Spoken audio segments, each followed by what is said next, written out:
Ako si Gianmarco Esnovero at ito ang aking output number 2. Mainit na usapin sa panahon ngayon ang pagdidisiplina sa mga kabataan ng magulang at guro na nalilimitahan dahil sa mga umiiral na batas.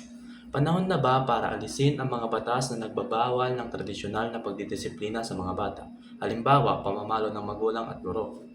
Para sa akin, panahon na ngayon ay hindi maaaring maibalik ang tradisyonal na pagdidisiplina dahil sa panahon ngayon bata na ang may karapatan dahil natatakot ang magulang na baka mapalayo ang loob o magalit sa kanila ang kanilang anak. Madami ding kabataan ang matatakot sa magulang nila kung sila ay mandidisiplina ng pisikal. Sa estado naman ng paaralan, madami ang guro na natatakot na paluin o disiplinahin ng pisikal ang mga bata dahil maaari silang may reklamo ng mga magulang ng bata. Natatakot ng mga guro na mawalan ng pagkabuhayan kaya sila ay sumasang-ayon sa makabagong pagdidisiplina.